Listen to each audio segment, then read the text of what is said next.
Olá pessoal do 7º ano da Rede Municipal de Ensino de Picos, tudo bem com vocês? Aqui quem fala é o professor Rubens Leal da disciplina de Geografia.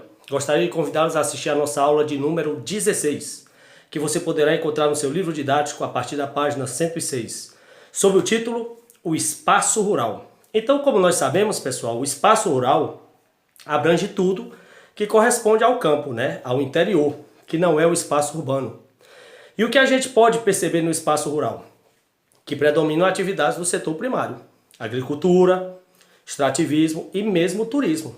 Basta que a gente saiba que existam, por exemplo, hotéis-fazendas. Hotéis-fazendas são para pessoas que geralmente têm a vida corrida na cidade, aquela correria do trânsito, do dia a dia, do trabalho, escola, faculdade, e que nas férias querem repousar, querem sombra, água fresca, um ar mais puro, cavalgar, ver animais, a natureza, então se hospedam em parques, em hotéis fazenda. Então a atividade rural abrange esses tipos de atividades: a agricultura, a pecuária, o extrativismo e o turismo. Bom lembrar que o Brasil predomina, infelizmente, no campo ainda um sistema de concentração fundiária. O que é a concentração fundiária? Infelizmente, aqui ainda há grandes fazendas nas mãos de poucas pessoas. Isso é a concentração fundiária, a concentração de terras no campo. Enquanto existem milhões de famílias sem terra, querendo um espaço para trabalhar, para plantar, cuidar, colher, viver daquele espaço, sem ter, existem vários latifúndios, várias fazendas improdutivas, trancadas, que não servem a ninguém e que caracterizam essa concentração fundiária, ou seja, o desnível social. Do jeito que existe a desigualdade social entre ricos e pobres, existe também a desigualdade na zona rural, no campo, no espaço rural. Muita gente com vontade de trabalhar e sem ter terras e algumas fazendas improdutivas. É o que nós chamamos de concentração fundiária. Aqui no Brasil, existem vários latifúndios, são grandes fazendas. Boa parte deles, claro, é produtiva. Geralmente esses latifúndios, essas grandes fazendas, elas têm uma atividade produtiva intensiva com máquinas, agrotóxicos, fertilizantes e, obviamente, boa parte dessa produção é para exportação. Soja, café, laranja, milho, algodão, arroz, são latifúndios de exportação, que a gente chama de agronegócio, São grandes fazendeiros que produzem em quantidade, são milhares ou milhões de toneladas que são exportados para o exterior, porque o mercado externo paga muito bem e paga em dólar, que é uma moeda valorizada.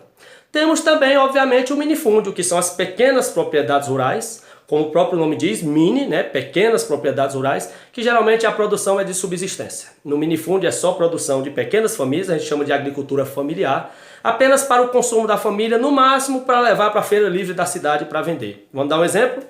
Várias feiras, várias barracas que você encontra aqui na Feira Livre de Picos, aos sábados, são de pequenos produtores da Sussuapara, do Geminiano, do interior de Picos, da zona rural, Cristovinho, Lagoa dos Félix, Umari, enfim. Você percebe que ali existem pequenos agricultores que produzem pouco.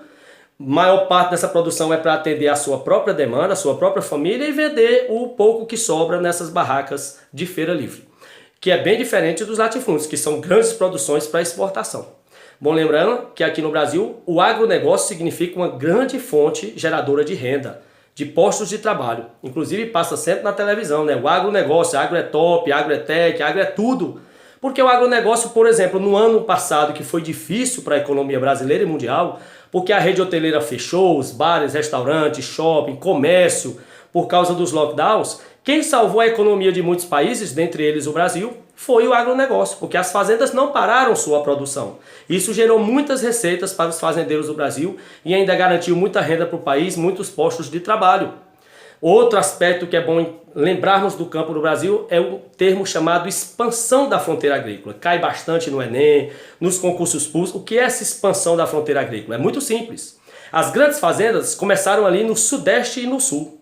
Quando todas aquelas áreas se esgotaram, então elas se expandiram e foram ocupar novas áreas. Novos fazendeiros foram montar fazendas e empreendimentos na região centro-oeste, nos estados de Goiás, Mato Grosso do Sul. Só que no centro-oeste também já se esgotaram essas áreas e hoje eles estão indo para a região norte do Brasil e para a região nordeste. Se você vir aqui o sul do Piauí, tem vários fazendeiros do sul produzindo soja no sul do Piauí, no sul do Maranhão, no norte da Bahia, no estado do Tocantins e chegaram na região amazônica. Se você for à região amazônica, você vai encontrar lá várias fazendas de soja, de arroz e de criação de gado de corte, que é gado de abate para frigoríficos. Essa é a expansão da fronteira agrícola, ou seja, o setor agrário está se expandindo para outras regiões a partir de onde ele iniciou, que foi no eixo Rio-São Paulo. Outra ponte importante que a gente trata é a questão das terras indígenas, né? Existe por lei uma legalização de que as reservas indígenas não podem ser exploradas para nenhum fim econômico. Mas infelizmente existem fazendeiros que estão se apropriando de reservas indígenas, principalmente na região norte.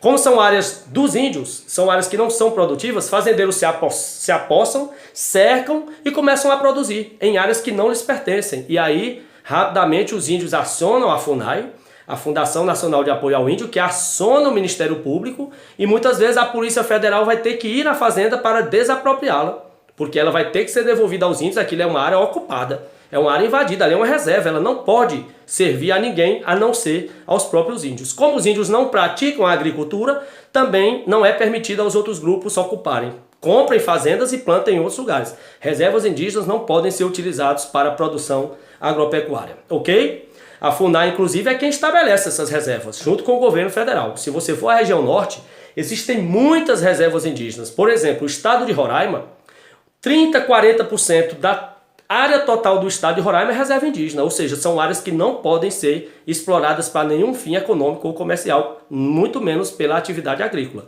que é uma dessas atividades. Lembrando também que por conta dessa concentração fundiária, existem muitos movimentos sociais no campo. Dentre eles o movimento do Sem Terra, né?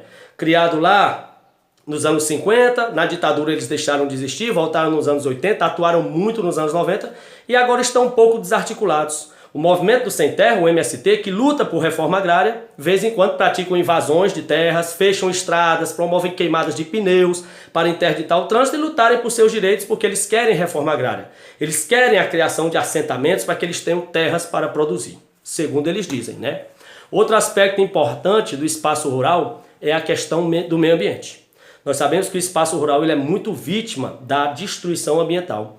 Processo de devastação, porque tem que desmatar a área para transformar em fazendas, o uso de agrotóxicos que polui principalmente o solo e as águas e, claro, a prática das queimadas. Geralmente, em muitas áreas, antes de iniciar o plantio, seus produtores promovem a coivar, a queimada do solo, para limpar a propriedade para iniciar a atividade agrícola. Isso causa muitos transtornos, inclusive em nossa cidade. De vez em quando eu vejo membros do Corpo de Bombeiros pedindo nas redes sociais, nos jornais, nas emissoras de rádio, que as pessoas evitem essas queimadas porque às vezes se alastram e o Corpo de Bombeiros não tem como atender a todas as diligências. E, para nós terminarmos, o que se busca hoje no espaço rural é o mesmo que se busca no campo e em todo o planeta.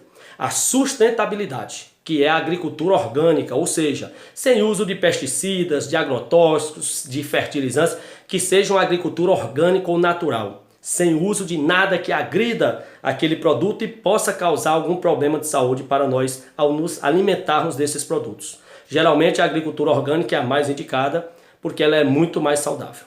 Tudo bem? Um forte abraço e até a próxima semana, se Deus quiser.